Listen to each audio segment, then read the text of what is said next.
अभी तक आपने सुना कि लोरी और सिया सीक्रेट मैगजीन के इंटरव्यू के लिए जाते हैं, जहां सिया इंटरव्यू को बहुत अच्छे से संभालती है, तो दूसरी तरफ लोरी इंटरव्यू में कुछ ज्यादा ही बोल जाती है, जिससे करण नाराज हो जाता है। अब इंटरव्यू के बाद सिया और लोरी को इसी मैगजीन के लिए फोटोशूट करना है और वो दोनों उस फोटोशूट की तैयारी में लगे हुए हैं। आइए अब जानते हैं कि शूट में आखिर क्या कुछ खास होता है। लोरी और सिया दोनों शूट के लिए तैयार होने लग गए। शूट क्योंकि दोनों को साथ ही करना था, इसीलिए इनके कपड़े और मेकअप लगभग एक जैसा ही होगा। इसीलिए दोनों को एक फेयर चांस मिलेगा अपनी काबिलियत दिखाने का। इस वक्त दोनों के दिमाग में कहीं ना कहीं यही चल रहा है कि वो दूसरे को पीछे कैसे छोड़े। दोनों एक दूसरे को अपने पीछे रखना चाहती हैं, पर पीछे वही खड़ा होगा जिसमें काबिलियत कम होगी और लीड वही करेगा जिसकी काबिलियत ज्यादा होगी। जैसे ही दोनों तैयार हो गईं, हमेशा की तरह सिया बिल्कुल शांत और गंभीर और एकदम उसके चेहरे पर कोरे कागज की तरह एक्सप्रेशन थे। वो कुछ बोल नहीं रही थी, जबकि उसकी जगह पर लोरी ऑलरेडी ऐसे बिहेव कर रही थी जैसे वो स्टेज पर है। वो बोल रही थी, सबसे बातें कर रही थी, एनर्जेटिक थी।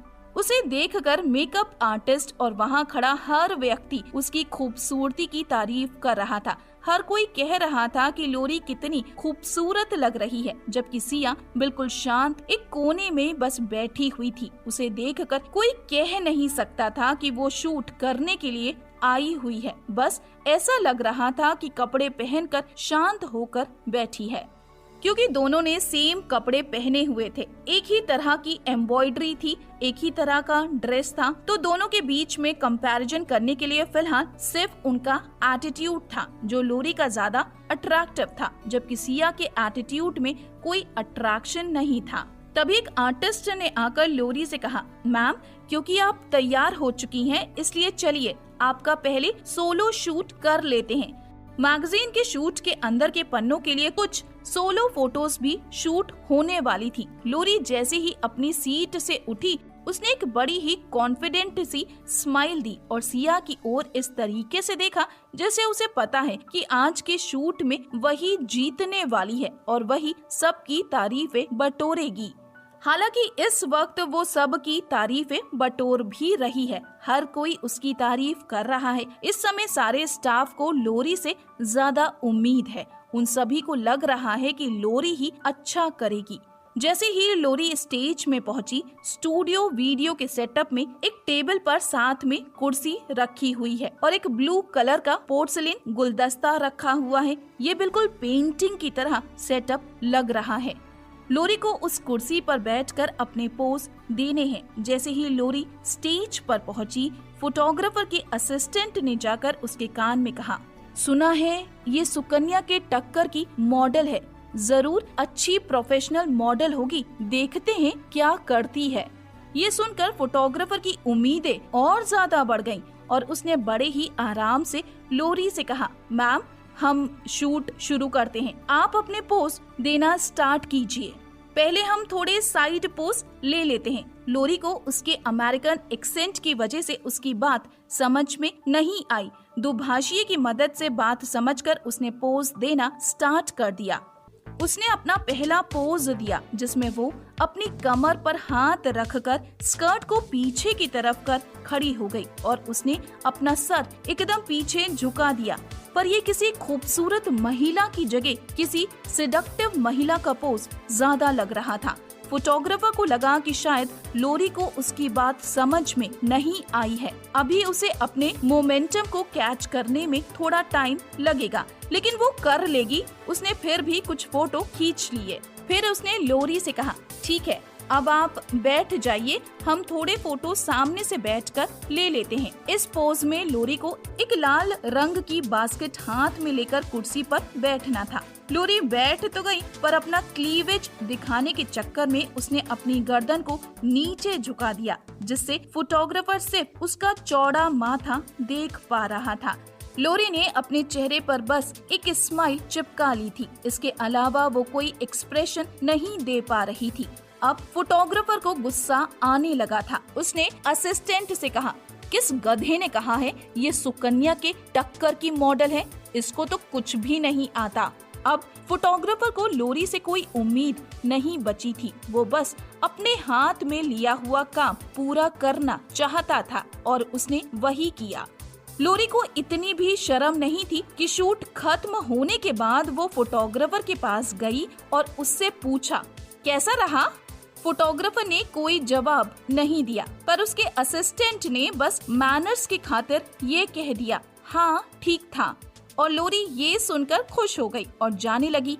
पीछे से फोटोग्राफर ने बड़े चिढ़े हुए एक्सप्रेशन दिए।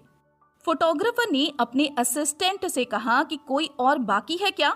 असिस्टेंट, हाँ सर, एक मॉडल है। असिस्टेंट के बुलाने पर सिया स्टेज की ओर आई और सिया ने बड़े ही प्यार से हल्की मुस्कुराहट के साथ में फोटोग्राफर को नमस्ते किया और स्टेज की ओर जाने लगी। फोटोग्राफर ने कोई जवाब नहीं दिया क्योंकि वो बहुत हताश हो चुका था और उसे सिया से कोई उम्मीद भी नहीं थी। उसकी नजरों में तो उसे ये लग रहा था कि जो पहले वाली मॉडल थी उसकी कम से कम हंसमुख पर्सनालिटी तो थी, ये तो बिल्कुल डल रोनी सी सूरत वाली मॉडल है। उसे लग रहा था अब ये तो पता नहीं क्या ही करेगी, उसे कोई उम्मीद नहीं थी।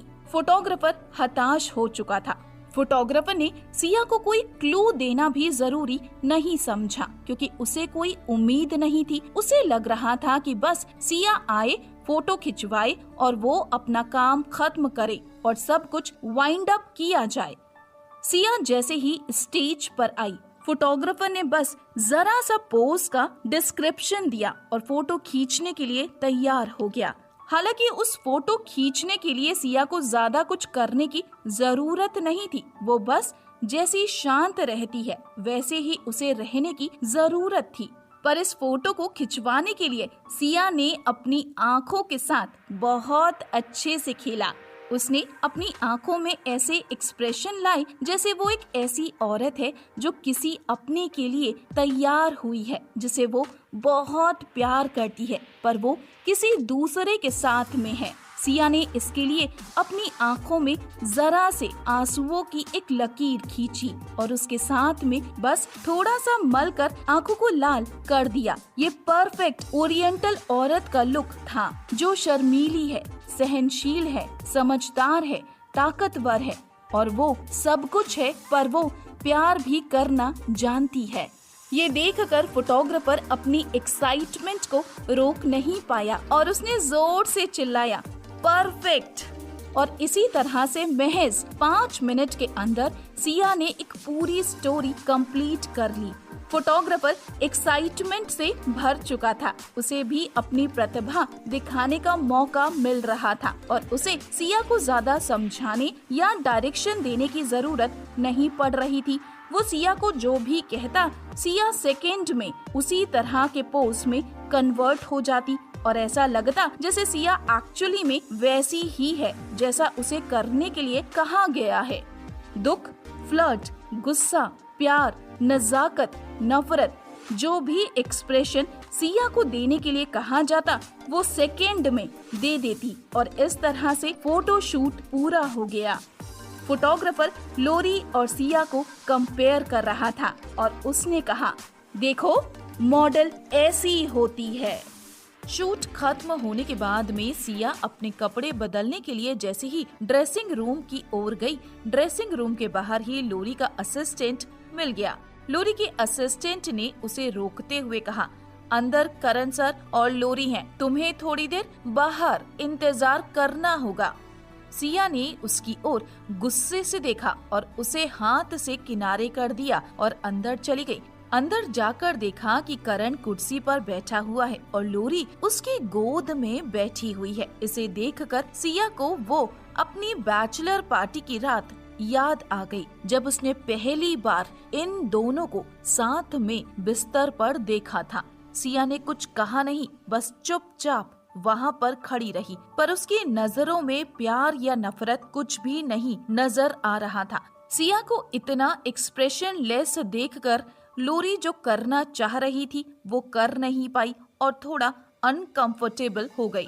करण भी थोड़ा सा अचकचा गया और उसने धीरे से लोरी को अपनी गोद से उतार दिया और सिया की ओर आगे बढ़कर कहा, थोड़ी ही देर में तुम दोनों साथ में शूट करने वाले हो, इसलिए बेहतर होगा थोड़ा तमीज में रहो और ढंग से शूट करो।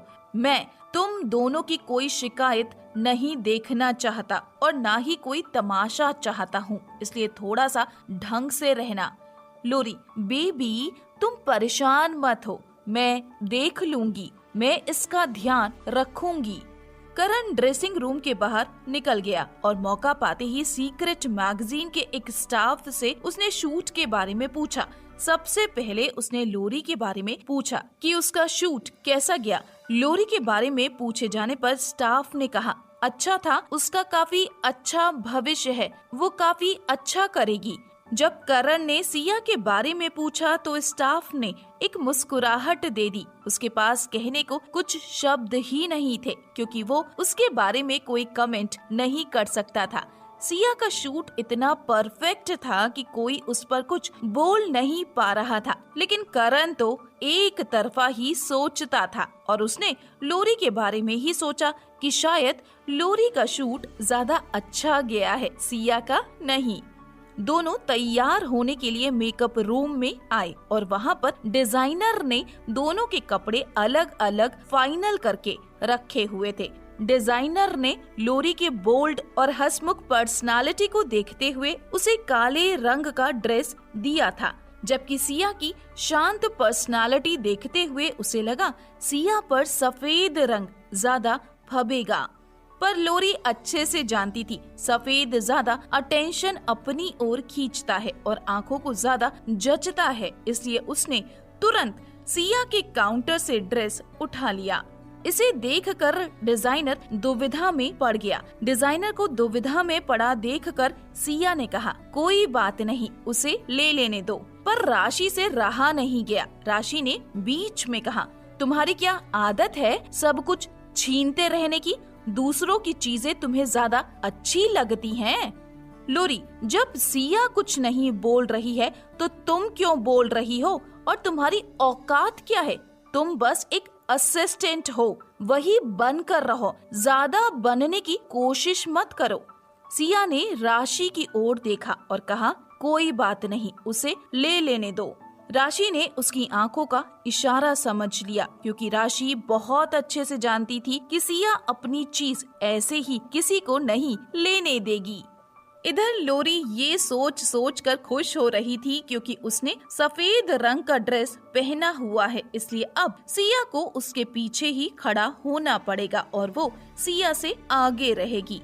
दोनों तैयार होकर जैसे ही बाहर निकली, फोटोग्राफर ने दोनों को देखा और फोटोग्राफर को तुरंत ऐसा लगा कि जैसे सिया को मॉडलिंग के अलावा शायद फोटोग्राफी का भी नॉलेज है। तभी तो उसने जानबूझकर काले रंग का कपड़ा पहना हुआ है क्योंकि जो इस शूट की थीम और सेटअप है वो एक वीरान पड़ी खाली रोड का है जो बहुत ही पुरानी और डल रोड है। फोटोग्राफर ने सोचा कि अगर नीचे डल पुरानी रोड है और ऊपर सफेद खुला आसमान है, इसके बीच में अगर किसी सफेद चीज को रखा जाएगा वो शायद सेटअप में गुम हो जाएगी, पर अगर कोई छोटी सी भी काली चीज रख दी जाए तो हट कर दिखेगी। उसे देखकर ही फोटोग्राफर को शक हुआ। उसने अपना शक यकीन में बदलने के लिए अपने असिस्टेंट से पूछा, क्या सिया ने हमारा सेटअप देखा था? असिस्टेंट, नहीं, सेटअप तो नहीं देखा था, पर जब उसका शूट खत्म हुआ उस वक्त शायद उसने हमें कुछ बैकड्रॉप ले जाते हुए देखा था। फोटोग्राफर ने रहस्यमयी मुस्कान के साथ देखा और कहा, तभी फोटोग्राफर ने दोनों को शूट की थीम के बारे में समझाया कि ये बहनों का शूट है जिसमें तुम दोनों को एक दूसरे का हाथ पकड़कर आगे चलना है। लोरी, तुम आगे रहोगी और सिया पीछे रहेगी। लोरी बस यही सुनकर खुश हो गई कि वो सिया के आगे है और आगे उसे तुरंत सिया का हाथ पकड़ा और आगे बढ़ने लगी। पीछे से सिया ने ऐसे एक्सप्रेशन दिए जैसे वो वहाँ से नहीं जाना चाहती है। उसने अपनी नजर पीछे बैकड्रॉप में सेटअप में लगे एक ठेले पर जमा ली जिसमें कुछ कपड़ों का बेचने का सेटअप लगाया गया था। उसने अपनी आंखों में ऐसे एक्सप्रेशन लेकर आए जैसे वो उस गली को छोड़कर नहीं जाना चाहती है, वो वहाँ पर अभी और रहना चाहती है। लोरी को तो बस यही लग रहा था कि वो सिया से आगे है और सिया उसके लिए बैकग्राउंड का काम कर रही है। क्योंकि वो आगे थी इसीलिए सिया के एक्सप्रेशन भी नहीं देख पा रही थी। वो तो बस अपने आप को ही सब कुछ समझकर चली जा रही थी। इसी तरीके से धीरे धीरे करके शूट खत्म हुआ और सभी ने जोरदार तरीके से तालियां बजाई। सब सिया के काम की तारीफ करते नहीं थक रहे थे, पर क्योंकि लोरी आगे थी उसे लग रहा था कि सब उसके काम की तारीफ कर रहे हैं और सब उसके लिए ही यहाँ तालियां बजा रहे हैं और इसीलिए वो और खुश हुई चली जा रही थी। और उसके बाद लोरी वहाँ से चली गई। तभी फोटोग्राफर को सिया से अकेले में बात करने का मौका मिला। फोटोग्राफर सिया के पास आया और कहा, तुम मेरी सबसे अच्छी मॉडल्स में से एक हो। तुम्हारे साथ काम करके मुझे बहुत अच्छा लगा, पर ये कौन है? इसे तो कुछ भी नहीं आता है। तुम इसे अपने साथ काम करने भी कैसे दे सकती हो? खैर, उसे जो समझना है समझने दो। आगे आने वाले बुधवार को उसे अपनी औकात पता चल जाएगी। उसे पता चल जाएगा कि कवर शूट में कौन सामने आ रहा है। मुझे पूरा यकीन है तुम्हारा ये ओरिएंटल ट्रेंड का जब शूट आएगा तुम मॉडलिंग इंडस्ट्री में आग लगा दोगी। सिया ने बड़े ही अदब से उससे कहा, थैंक यू, मैंने बस अपना काम किया है और अपना सबसे अच्छा देने की कोशिश की है। फोटोग्राफर पुराना सीनियर इंसान था, इसलिए वो बहुत अच्छे से जानता था कि ऐसी लड़कियों में कौन सही होता है और कौन गलत। उसने सिया से कहा, तुम्हें थैंक यू कहने की जरूरत नहीं है, तुम ये सब डिजर्व करती हो। सिया जब लौटकर वापस मेकअप रूम में आई तो लोरी खुश होकर करण को अपनी बधाइयाँ सुना रही थी और उसे ये बता रही थी कि कैसे सब लोग उसके लिए तालियां बजा रहे थे। करण, क्या तुम सच कह रही हो? मुझे यकीन नहीं हो रहा है कि ऐसा सच में हुआ है। लोरी, बेबी, मैं तुमसे झूठ क्यों बोलूंगी? तुम्हें मेरी बात पर यकीन नहीं है? करण, नहीं, ऐसा नहीं है। तभी सिया वहां आकर खड़ी हुई और जैसे ही वो अंदर आई, सीक्रेट मैगजीन का जो स्टाफ मेकअप रूम को साफ कर रहा था उसने सिया को देखकर तालियां बजाना शुरू कर दिया और सब के सब उसे थम्स अप देने लगे। करण ये देखकर कंफ्यूज हो गया कि आखिर यहाँ पर हो क्या रहा है, क्योंकि वहाँ पर सभी जानते थे कि लोरी को अमेरिकन लहजा नहीं आता, तो सबको ये लगा कि शायद करण को भी नहीं आता होगा, इसलिए वो सब करण के सामने ही बोलने लगे। हमें यकीन नहीं होता कि ये आपके साथ काम करती है। आपसे अच्छी मॉडल हमने आज तक नहीं देखी और इसको तो कुछ आता ही नहीं है और पता नहीं अपने आप को क्या समझती है। उस वक्त भी जब हम आपके लिए शूट पर तालियां बजा रहे थे तो इसे लग रहा था कि हम इसके लिए बजा रहे हैं। करण ये सुनकर आश्चर्य में था, क्योंकि लोरी कुछ और ही कह रही थी और यहाँ सामने जो दिख रहा था वो कुछ और ही था। करण ने लोरी की ओर देखा और कहा, तुम सच कह रही हो ना लोरी? करण, लोरी, हाँ मैं सच कह रही हूँ। करण को समझ नहीं आ रहा था वो किस पर भरोसा करे और किस पर नहीं, पर उसने मन ही मन सोचा कि कोई बात नहीं, कम से कम वो कवर फोटो पर तो आ ही जाएगी और इसकी वजह से उसे टॉप 10 मॉडल कंपटीशन में मदद मिलेगी। अभी इन लोगों का डिस्कशन खत्म हुआ ही था कि राशि बाहर से कूदते हुए आई और उसने सिया की ओर देखकर कहा कि सब बाहर से बातें कर रहे हैं कि लोरी सिर्फ एक रिझाने वाली औरत ही लग रही थी, इससे ज्यादा कुछ नहीं। ये सुनकर लोरी को बहुत गुस्सा आया। उसने राशि की ओर मारने के लिए हाथ उठाया, पर बीच में ही लोरी का हाथ सिया ने पकड़ लिया और उसकी कलाई जोर से मोड़ते हुए कहा, तुम करना क्या चाह रही थी? लोरी, अगर हिम्मत है तो इसको बोलो, दोबारा अपनी बात दोहरा कर दिखाए। सिया, मैं तुम्हारी फालतू की बकवास में पड़ना नहीं चाहती। लोरी, तुमने कपड़े ही ऐसे पहने थे कि तुम्हें मेरे पीछे खड़ा होना पड़ा, इससे तुम्हें रोने की क्या जरूरत है? अगर तुम्हारा शूट अच्छा नहीं हुआ तो तुम फालतू मुझे उसके लिए क्यों इल्जाम लगा रही हो? राशि, सिया को ऐसे कपड़े इसलिए पहनने पड़े क्योंकि उसके असली कपड़े तुमने छीन लिए थे।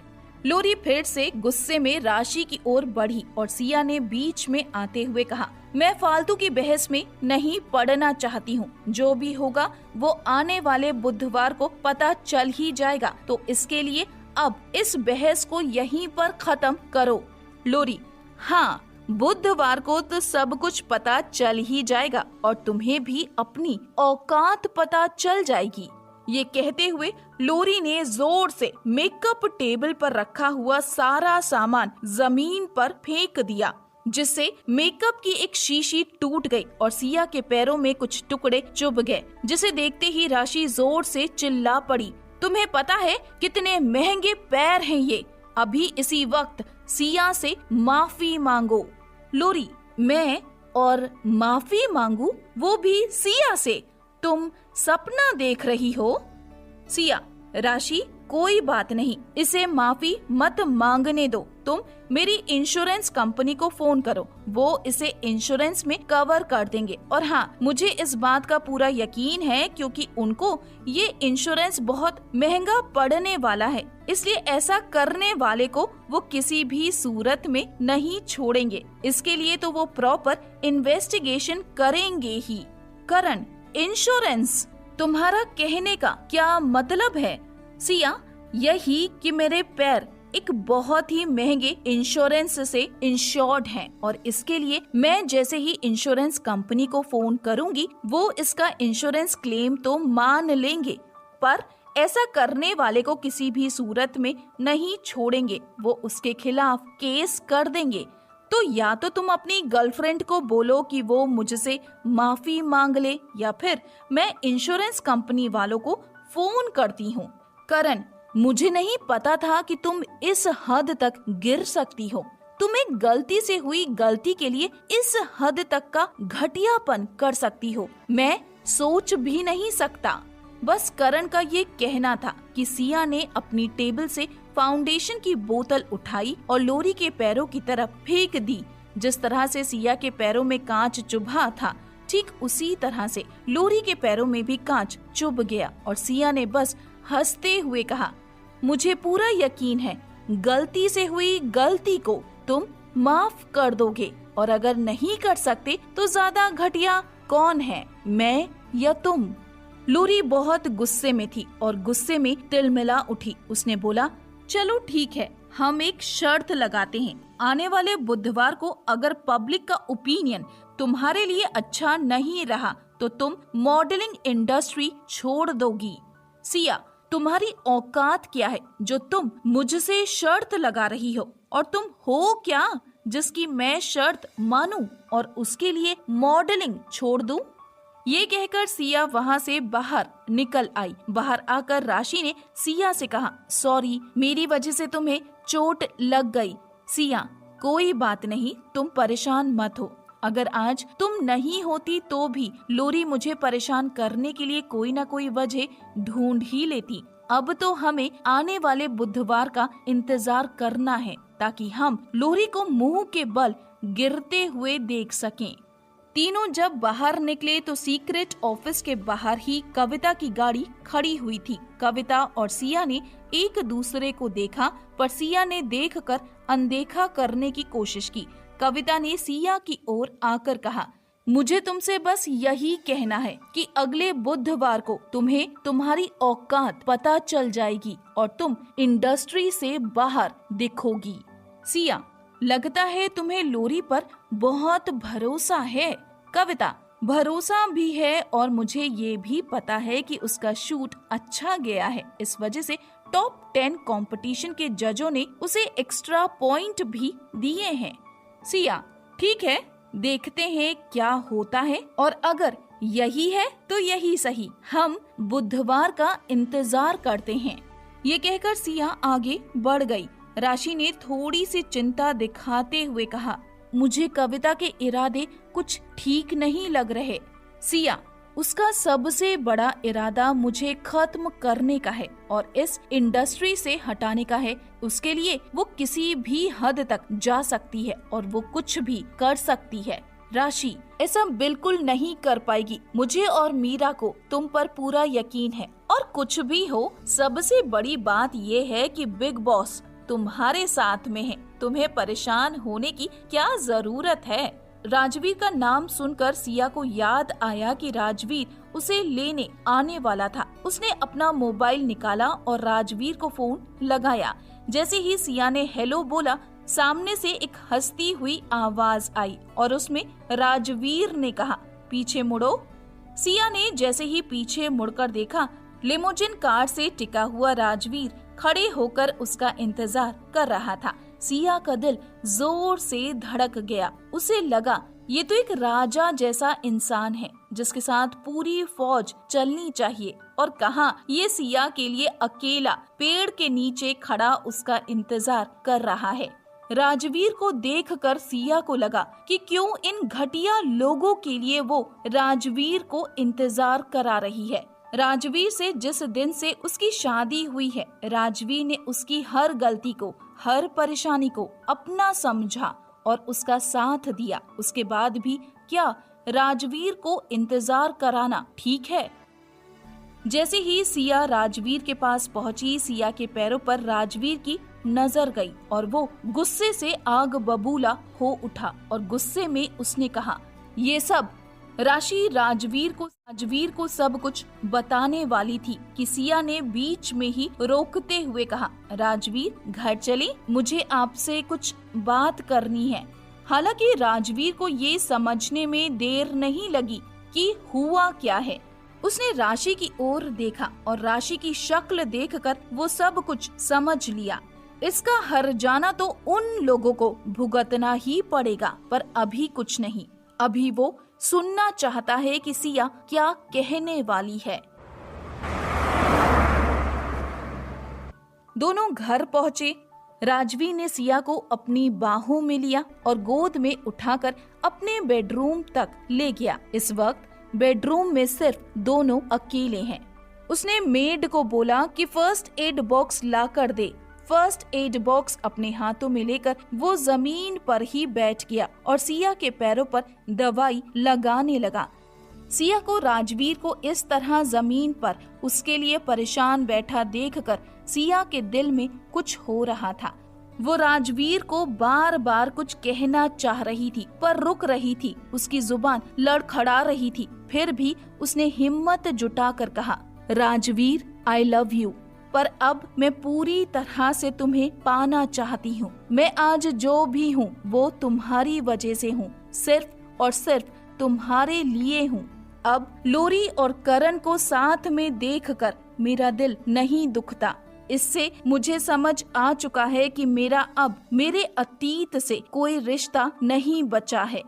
बस ये सुनने की देरी थी कि राजवीर सिया के ऊपर आ गया और उसे जोर से किस करने लगा। सिया ने भी उसे बराबरी से किस करना शुरू कर दिया। थोड़ी देर में दोनों के कपड़े उतर चुके थे। हालांकि दोनों अपनी शादी की रात भी इस हद तक जा चुके थे, पर फिर भी सिया नर्वस थी क्योंकि उसने पहले ऐसा कुछ कभी किया नहीं था और उससे ज्यादा उसे शादी की रात वाला दर्द याद आ गया। अभी राजवीर आगे बढ़ा ही था कि सिया ने अपनी आंखें बंद कर ली। वो बस राजवीर की होना चाहती थी। इस वक्त ना वो अपना दर्द याद रखना चाहती थी, ना ही कोई और चीज। सिर्फ असली में सच में राजवीर की पत्नी बनना चाहती थी। राजवीर और वो एक हो जाएं, बस यही चाहती थी। राजवीर ने सिया से पूछा, तुम्हारा अभी आगे भी कोई शूट है? सिया, मुझे नहीं पता, मुझे मीरा से पूछना पड़ेगा। राजवीर, ठीक है, नहीं है तो कोई बात नहीं, उसको बोल दो आगे तुम्हारे लिए कोई भी अरेंज ना करे। मैं अगले 3 दिनों तक तुम्हें बिस्तर से उठने नहीं दूंगा। सिया, अच्छा, और तुम्हारे काम का क्या? राजवीर, मेरा सबसे जरूरी काम इस वक्त मेरे सामने है। ये कहकर राजवीर ने कॉन्डम उठाने के लिए उठा। उसने जैसे ही कॉन्डम लिया, सिया ने सबसे पहले उसकी तरफ ऐसे देखा कि आखिर कॉन्डम यहाँ पर क्या कर रहा है। सिया की नजरों से बात समझते हुए राजवीर ने सफाई दी, हम शादीशुदा हैं और मेरे पास ये सब कुछ होना चाहिए। ऐसा नहीं है कि मैंने पहले ऐसे कभी रखा है, पर हाँ, मैं जब से हमारी शादी हुई है तब से लेकर घूम रहा हूँ, क्योंकि मैं इस पल का इंतजार कर रहा था। सिया का पहली बार स्पेशल हो और उसे जिंदगी भर याद रहे, राजवीर बस यही चाहता था और वही हुआ भी। सिया और राजवीर रात में दोनों थक कर सो गए और सुबह जब सिया की आंख खुली तो वो राजवीर की बाहों में सो रही थी। आंख खोलते ही और राजवीर का चेहरा उसके सामने आया। राजवीर ने मुस्कुराते हुए कहा, गुड मॉर्निंग मिसेस ओबेरॉय। आज सिया के चेहरे पर एक अजीब सी तसल्ली, एक अजीब सा सुकून था। जिस इंसान को उसने ऐसे ही अपना पति बना लिया था, आज वो पूरी तरह से उसकी हो गई थी। क्या सिया की खुशियों का ये सफर आगे भी ऐसे जारी रहेगा या फिर कोई नई चुनौती दस्तक देगी? जानेंगे अगले भाग में। भाग 14। अभी तक आपने सुना कि सिया और राजवीर अब पूरी तरह से एक दूसरे को अपना चुके हैं। सिया आज बहुत खुश है। सिया का फोटोशूट भी बहुत अच्छा हुआ। सिर्फ और सिर्फ ट्रेंड टॉप स्टोरीज पे सब्सक्राइब करना ना भूले और हिट द बेल आइकॉन।